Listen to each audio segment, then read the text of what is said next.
Hey, what's up guys? It's me, Flix, on a beautifully sunny summer day. The sun is shining outside, it's a clear blue sky, and it's pretty much the same at my microstakes tables, or it's been the same for yesterday's and today's session. So welcome back, it's day 9, and I've got some good news for you. I put out a little cliffhanger yesterday on social media, Facebook and the Twitter. And I told you guys I prematurely took a 10NL shot. I know I said different. I said I was going to make another 10 to 15 stacks at 5NL, but I just couldn't resist the temptation. I took 10 bucks, sat down at a Zoom table at the $10 6 max Zoom table, 5 cents, 10 cents, and started grinding. And what can I say? It went incredibly well, as you can see from the results right here. So made another couple of stacks at 5NL also at the same time, up to 9,000 hands here, and a pretty decent win rate so far. But that might still be a little bit of a heater. And the heater continued at 10NL, and I've got some hands to show you guys that will just illustrate the progress that I made. I just started out with one table, invested 10 bucks from all my profits, so it has been what's like 120 plus the 80 that I started with, so I had around 180 or 200 bucks. I'm not too sure yet, but I started out with 10 bucks only at one table, and then grinded it up from there. And yeah, what can I say? It went really well. Everything went smoothly. Went better than expected. I immediately won one stack. I'm going to show you the hand in a few minutes, and then I added more and more tables as I won more stacks, and I wanted to invest that one money to continue on this shot, and yeah, it was successful. So new bankroll peak puts our bankroll somewhere around, let me see, 157 bucks profit plus another 80. So we're close to 240 bucks bankroll, which means that I'm close to tripling my investment. Is it? Yeah. 3 times 80 is 240, right? So yeah, I tripled my investment. And my team online batch just dropped off. Some don't really stick for too long anymore. Just too worn out. Gotta take a new one. Just gonna leave my arm like this so it won't fall off again. So yeah, I got a couple of topics for today's video that I wanted to get into, apart from sun running at the tables and sun running outside.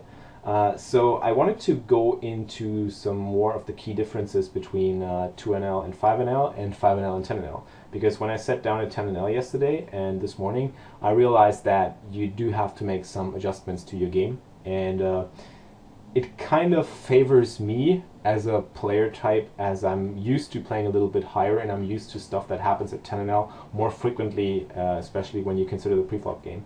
And that's exactly what I wanted to go into in this video. At 5NL and at 2NL, and I talked about this a lot in the previous episode, you never know what people are up to. I just have the feeling that at 5 and 2NL, there isn't much pre-flop aggression going on whatsoever. So whenever you put in a 3-bet or a 4-bet, or whenever somebody else puts in a 3-bet or a 4-bet, they will be usually pretty strong. And it just reminds me a lot of live poker, because in live poker it's pretty much the same. In live poker, everybody limps, calls, raises. Nobody basically 3-bets.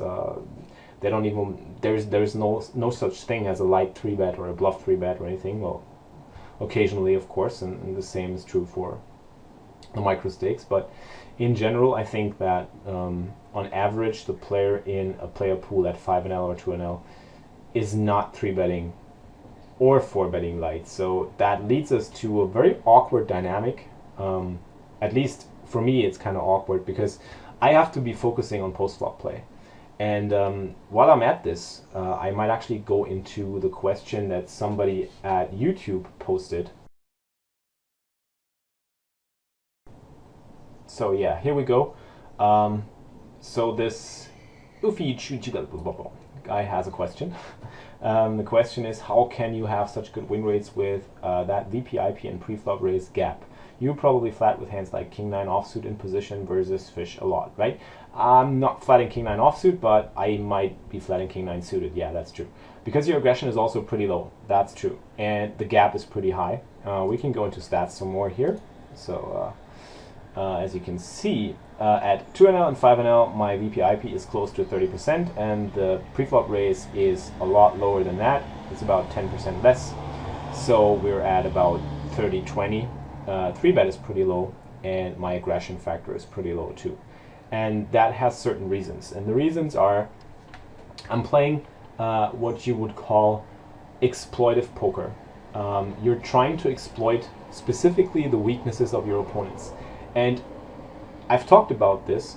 People are not really aggressive preflop when it comes down to preflop. So what you have to, how you can adjust to that is by getting a little bit more passive preflop just as well, because the mistakes that people are going to be making, since they're so passive preflop, are going to be in their postflop game. So you will have to attack them in their postflop weaknesses, in their postflop mistakes, and you have to profit from those kinds of mistakes that they're making. And you can capitalize on that by just flatting as many hands as possible. That's where the high gap comes in. And I just try to exploit specifically that microstakes league to achieve a higher win rate than usual. It's nowhere near optimal poker that I'm playing, but it's optimal in the sense that I'm attacking specific opponent types with their specific weaknesses. And yeah, that's all there is to this high gap between the VPIP and the preflop raise and this low aggression. Because that low aggression postflop also means I'm only continuing aggressively if I really have a good hand. I'm not trying to bluff people off hands. I'm not barreling too much. I'm not c-betting or auto c-betting on any occasion that I can get, because that's just not going to be profitable. People are just calling way too light, calling way too loose, and making all sorts of questionable plays, or plays that you never will get behind with your own thought processes. So that's that, and the question continues. I'm playing the standard 22-18 and my aggression is around 3. I'm winning at 9 BB at a decent sample. And I wonder what it is I'm most likely missing out on in order to get that really high win rate. I suspect it's not knowing what ranges to attack fish with. Well, yeah, it sounds reasonable, and it sounds like that's exactly what I was talking about. I mean, you play pretty much good and solid tight aggressive poker style that wins you money, because 9 BB is a great win rate. There's nothing that you can say against this, and your aggression is pretty high, so that's great, it's good. But it's probably against the pool of players on average that you're facing at 5NL, it's probably not the optimal style. You can always have an optimal style, but then again, it's kind of questionable if you want to keep that up, because once you move up in stakes, you will have to adjust to the different players again and the average player in your player pool. So then again, it might be better to run your 22-18 style. So, well, you know, there's always some ups and downs to this, and you just have to decide what's most profitable in a given situation, factoring in every single parameter that you can get your thoughts around, you can wrap your thoughts around. And in this case, at the micro stakes levels, I think it's seeing flops and playing people post flop until you flop something good, and you can extract a lot of value because people stick to their hands and you can't really get rid of them. So that was the question. Thank you very much for that question. Keep the questions coming. As always, you can tweet me. Use the hashtag grindingitup if you want to tweet. You can also post in the comments down below. No problem. What else is there? I wanted to go over some boom hands that I prepared. Yeah, I'm gonna. Yeah, that's something I wanted to talk about too. I got that on my list. Yeah, it's kind of funny because remember when I said that I don't really know what people at 5NL are up to with their thoughts, and somebody else suggested at YouTube. He said that people who put in big bets on any street are probably pretty strong, and I said absolutely agree with this in general, although there's a couple of big exceptions, and I found some of those exceptions, and I wanted to show you guys those exceptions. I wanted to share them with you because I feel that it's kind of a trap that you're laying out for yourself if you just say to yourself, well, a big bet is always going to be the nuts. You have to be thinking in other terms. You have to be thinking in a spot whether or not a certain hand makes sense. And well, I'm going to show you that sometimes people at 5-0, you don't get behind what they're doing and what they're thinking. And it's probably the best rule that you can go with that I found is in big pots, stick with your great hands and with your value hands, even if you do get raised. I'm going to show you a couple of examples here. So that's the first one. I had kings and I 3-bet an opener. I get a cold caller. Funny thing is, like every time I 3-bet, ooh, there's a B. I think my cat will take care of this one. Yeah, every time I 3-bet, somebody cold calls. It's just, I don't know, people just want to get involved with me, I guess. So everybody calls, and I flop. Well, it's kind of decent. There we go, there's the cat already. It's taking care of the bee. Uh-oh. Hope it doesn't sting you. That would be bad. Be careful. So, yeah, I'm gonna do this pretty quick. Make a c-bet and then get raised, which is usually pretty strong, but then again, my patch drops off again. Here we go. Where was I? So yeah, I get check raised here on this flop, and usually, well, just leave it like that. Gonna get a new one for the next video, I guess.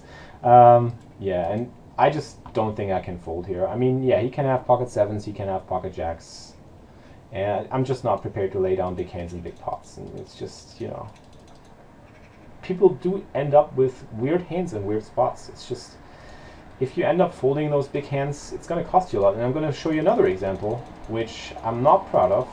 I 3-bet ace queen here against an opener and a caller, and everyone else calls.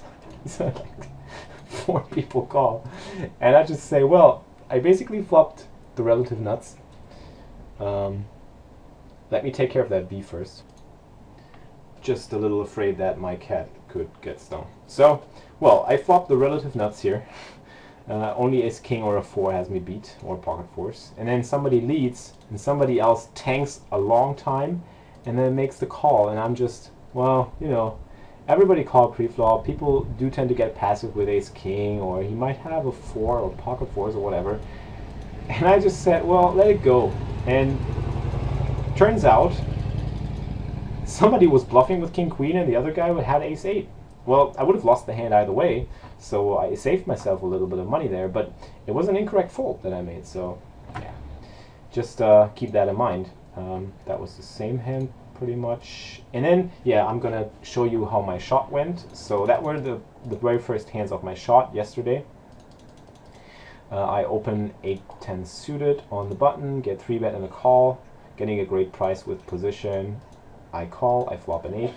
Pre-flop 3-better checks, waving white flag. He bets so small, just looks so insanely weak. So I go ahead and call. I could potentially raise here. And he bets again on the turn. Again, very, very tiny bet. And then I river 2 pair, and the flush gets there. And he moves all in for double times pot size. It's like, again, does he ever play a flush like this? Well, he could, hoping that I look him up with a pair. But to be honest, I don't think so. I just, again, didn't make any sense to me that somebody would bet twice pot with a flush when he got there. I just thought that he might have a random bluff from time to time. And, I ended up calling anyway. And he had 2 pair. He had like weak 2 pair and called 3-bet with it. So yeah, in big pots, again, same rule, big pots, reasonable hands, your relative strength in relation, strength in relation to the pot size, you should not be too inclined to fold, because people do tend to do some crazy stuff, and that's what somebody else did here. So I 3-bet aces next hand. That was this morning actually. I bet, and I get raised, and I don't lay it down because, well, I have an overpair, and somebody decided to go fancy with Jack 10. And then, another piece of advice, don't fold to min bets. I'm going to show you why. So here, I flop king high. Somebody min bets, could potentially raise, but people are not folding, so I call. Min bets again, I call. And he min bets again, and I call. Big pot, small bet. There we go. Snapped off that bluff. So, okay. Time to get serious now again. And see where my patch went. serious flicks. So yeah, bankroll is at around 240 bucks. I'm going to be taking more 10NL shots from now on, just sticking to 2 to 4 tables according to how well I'm running, and just trying to invest a couple of buy-ins there. And as a baseline, just keep working with 5NL until I have about $100 profit. And then as soon as I have $100 profit at 5NL, I think I'm ready to move up to 10NL for good. So let's hope that's going to be within a reasonable time frame, and maybe next week I could be playing 10NL as a regular, and then even, well, it's going to take some time to take more shots. I'm going to be, in case I run well at 10NL, I think I'm going to take shots at 16NL at the regular tables. I'll switch back to the regular tables and play some 16NL, because the jump between 10 and 25NL is pretty high. It's the same that you get when you jump from 2 to 5NL, because the stakes kind of get a 2.5x. So yeah, you gotta be a little bit more conservative with your bankroll management there. Right, so that's it for today. Day 9 of the Grinding It Up challenge. Guys, good luck at the tables. Keep grinding it up and enjoy the sun if you happen to have a nice and sunny day like I do.